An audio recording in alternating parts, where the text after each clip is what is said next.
Hello, ladies and gentlemen. GreatTaz here once again with you with another replay from the world of tanks. In this replay, we were watching myself once again playing in the STG Guard. This is the premium tier 8 Soviet medium tank, rear turreted. In this tank, I will be doing the best I can. I've still not 100% figured out this tank. This is by far the best game I've had in this tank, as you'll see in a minute. We are on Prohorovka, and first thing I notice is that nobody but a Scorpion, the US tier 7, is going towards the hill. And he's not going to go towards the hill, he's going to go back there in the back, and he's going to sit. So I am not going to put myself into a situation where I am the only tank on a ridge and get my butt handed to me. You kind of can probably understand that, right? So, if you're looking at the numbers from XVM, yeah, I'm not the greatest player, but my team does have like one or two more better players than theirs. Now, I find something wrong, a little bit wrong with the layout on this game. That's one of the pieces of ground or train collision that should not happen.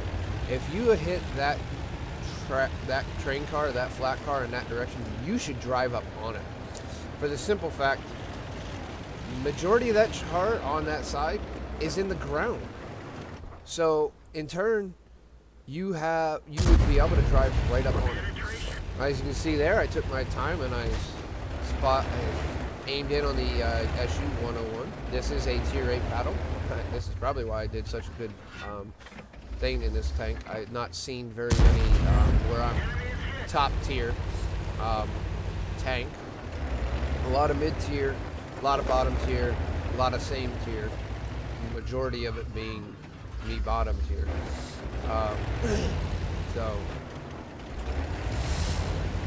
Well, we've lost one guy right away, and that was really a nobody by stats and XVM, but it's no big deal. They've lost one person, and now it's time to continue.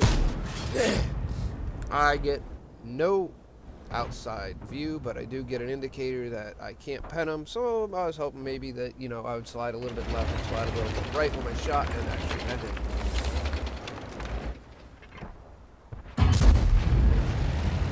There, I blocked damage from the HTC.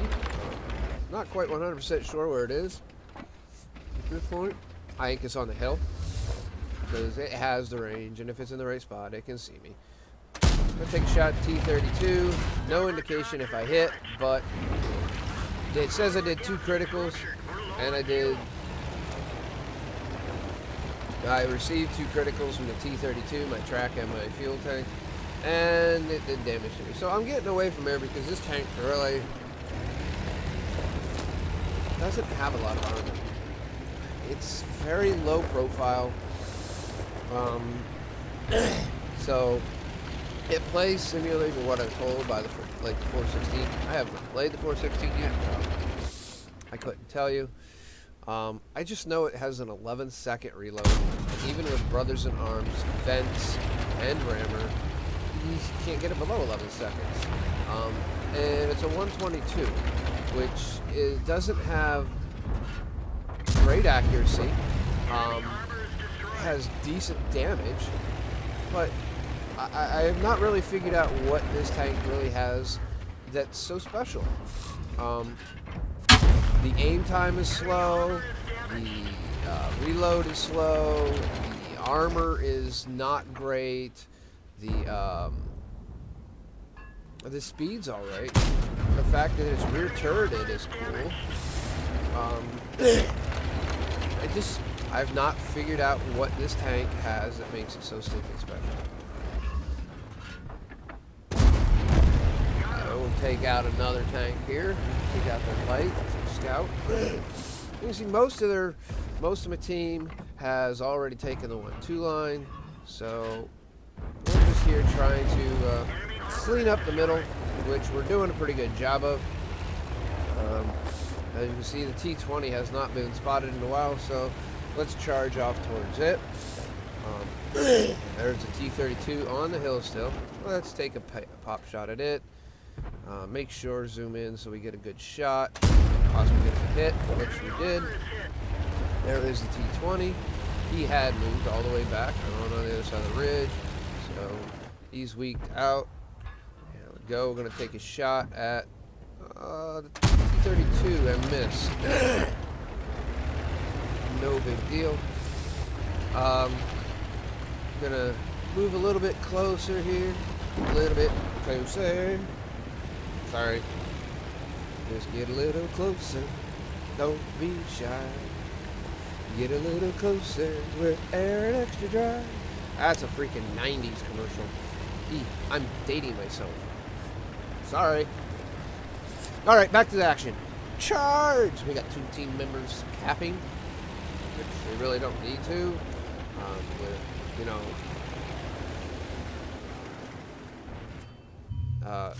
11 to freaking 4.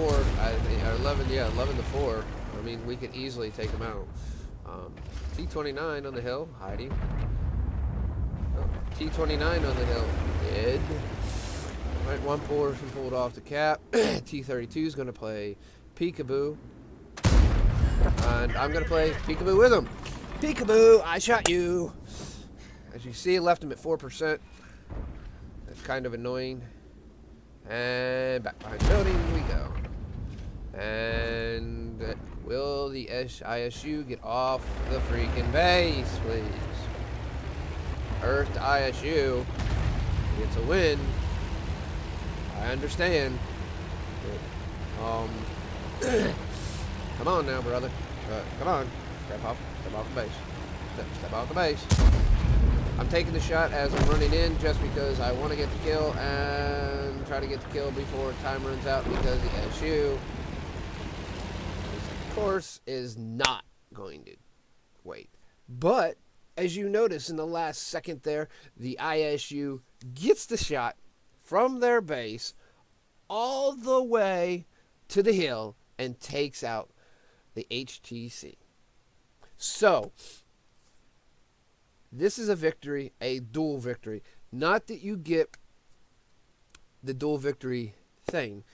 It's a victory by cap, because that's what initially happened. But it's also a victory by destruction. And it would be kind of cool if Wargaming added something into the game that said, hey, in that 5-10 seconds after that waiting time at the end of a cap, I think it's 5 seconds, the team killed the last tank, which is not overly always easy to do. Sometimes it is in a situation that's like this, when you got 15 kills to 4 kills. You know, we had 11 tanks to their 2 at the very last few seconds. But as you can see, I mean, it happens. And it would be nice if they added maybe an easy, cheap award. Maybe like a credit boost or an experience boost of like 0.1. 10% credits, extra credits, and 10% extra experience. Wouldn't that be nice? Hey, if you like the idea, let's pass it on to Wargaming. Why don't you send them this video, and they'll hear my comments. And if any of them actually sit and watch YouTube videos, maybe they'll actually sit here and they'll go ahead and, you know, see the video, hear what I have to say, and if you comment in the comments below, which I hope you do, they'll see your comments. And then if we can get this ball rolling, maybe it's something to implement. Because the one thing about Wargaming that they have done, they do listen somewhat to their player base, and that is a good thing. There's a lot of things that they still need to listen to their player base more on. Some of the things they did listen to their player base was the Waffentrager E100. It was a 6-round clip with the small gun, a 4-round clip with the big gun. And it could clip out a Moss at 3,200 experience. They lowered the number of rounds. It went from 5 for the small gun, and 3 to the big gun. It still was deemed OP. It kind of was. It was a huge tank. Even though it was on the E100's hull, it still had really good camo rating. So it could sit in the back. It had really good camo rating and really good accuracy. And instead of sitting and continuing to tweak it here or there, a little bit here and a little bit there, they went and completely took the tank from the game. And they removed it from the game. They didn't give, as they're doing currently in this current situation, this is a 920.1 battle here. The current situation now, the next tank coming up is the 183, the FE 215-183, which they are not removing that tank from the game. They're replacing that tank with a new tier 10 called the FV 217 Badger, which is really a super tortoise. I'm surprised they didn't call it the super tort. It's just, as far as I've seen, it's as slow as the tortoise. It has a bunch of other things like the tortoise, and the only I deem it's going to be, it's going to be a huge bitch once everybody's out there running around with it and tearing everything up, and you got 15 of these in a battle, and no one can do any damage each other because everyone's keeping their lower hull, their lower glacis. That is its only weak point from the front, the lower glacis. You heard me. Only weak point. And if you know how the tortoise is the top DPM tank prior to 921, it will no longer hold that position. The Badger will be taking that position from it. Not by a lot, just a little. But it's enough to knock the tortoise off the throne for DPM. So, back to this. Again, if you like this, let's go check out our stats here and see how things went.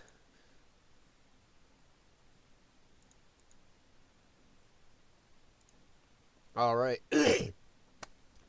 In this battle, I earned a 2nd class badge. I still have not really figured out how to play this tank. This is by far, I have over 50 battles in this tank. And this by far is the absolute best battle I've ever had.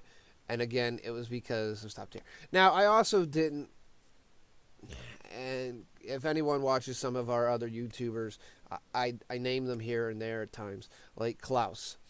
Klaus mentions a better way to get better is 1, free experience to the Top Gun tracks and turret of any tank. The tracks, because it gives you extra speed on the majority of tanks. 1, 2, it increases your weight limit.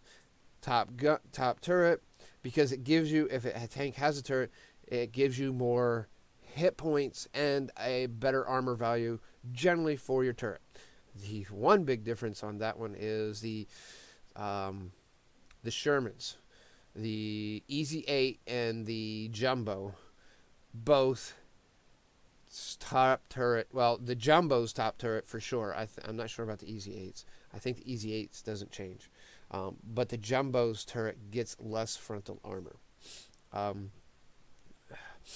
But in the end, it gets a better 76mm gun. Faster firing. Anyways, back onto the stuff. And back onto what Klaus says. And also, your Top Gun, because you will do more damage. Another thing he says is equipment. Load up equipment on your tanks. It helps. It does. If you have the credits and the gold to be putting it on and removing it off. Lastly, he says, if you got a crew, get it to 100% ASAP. I.e., spend the gold to get your crew to top to 100%. So you can start getting skills. All of those are good. Those are very good for what the game base has called wallet warriors. For those who are not wallet warriors, myself in particular. I do own 23 premium tanks. Majority of them have been gift tanks. I own the FV 215B. I own the Foch 155. I own the T-34. US T-34. Now you're going to say, yes, the US T-34 is a premium tank. I want to tell you when I earned my T-34. I earned my T-34 way back when the T-30 was the Tier 10 heavy, before they changed the US heavy line. Yes, I've been playing a while. Matter of fact, I am a beta tester. Anyways, back onto that. So a lot of them, like I have the torque. I have a bunch of 2s and 3s. And a lot of those were gift tanks. Christmas gift tanks. When they gave away Christmas presents every year, that was a tank. And that was like the first. That was like 2012, 13, and 14. I don't think they did that in 2015. I know they didn't do it last year, and I'm not sure if they'll do it again this year. Be nice, but maybe if they go ahead and give away another tank that they've already given away, like a tier 1 through 4, that some people will get the new tank and some people will get gold and a garage slot. So if you do it smart, you sell the tank, get the new, if you have it, sell the tank, keep the crew, put in the code, get the new tank. You get the tank, a garage slot, and a new crew, and then you can switch out the old crew into the new tank, and you got a free garage slot out of it. You didn't get the gold, but you got a free garage slot. 300 gold, which is 300 gold. So technically you get 300 gold. Anyway, back onto what we were doing. God, I got off on a way sidetrack. Man, that sidetrack is a couple miles that way. Anyway, back to this. The STG Guard. In this battle, I earned a 2nd class badge. I also earned Spotter, which is mainly a spotting thing, getting at least 1,000 points of spotting damage. And again, Fire for Effect, the most easy award to get in World of Tanks. And high caliber, baby. That's what I'm talking about. As you can see, my gross credits was 129,606. That was with my premium account, and I earned afterward, at the end, my net income was 103,685, and my net credit experience was 8,357. That is huge. Let's move on to the team. As you can see in this, I was top. My base experience was 1,041. So how did I get 8,000? Guess what? I bet you it was a × 5 battle. Anyways, and I did 3,379 damage. No one came close. No one barely broke. No one. Only one person even came close to 2,200. I'm still 1,100 more than 2,200. I am 1,200 more damage than the closest person. Look at their team. 0, 0, 0, 0, 0, 0. 120. 230. 217. Sorry, guys. You kind of got raffle stomped. Anyways, I fired 16 shots. I only had 10 of them penned. Only 10 of them hit. And out of those 10 that hit, all penned. 3,379 damage. Of that, 2,677 was from over 300 meters. I received 4 hits, 2 penned, 2 did not pen. I blocked 640 damage from the 2 shots that did not pen. I spotted 3, damage 6, and I had 1,500 damage assist, which I am pretty sure, which is all weird. Oh, and the concept. 50. Well, that don't even add up to 1,500, does it? That's 800. That's Yeah, wow. Okay. Anyway, as you can see, it was a 7-minute 20-second battle. Um, my total credits my credits received was 103,065 was the gross, plus personal reserve of 25, another 26,000 for a total of 129,000. I had some damage. I used no premium ammo, so I came out with 1,113, 121 overall. I received 1,562 experience. Premium account, worth it. It was a 5 times, and I had personal reserves, plus it was a premium vehicle tier, so I got 8,537. As you can see, some tanks can make some good credits if you do good, but again, I had to do 3,379 damage. In one of my previous videos, in an RU, I did 1,800 damage, and I still only got a second class. And it was an 800. This is only 1,000.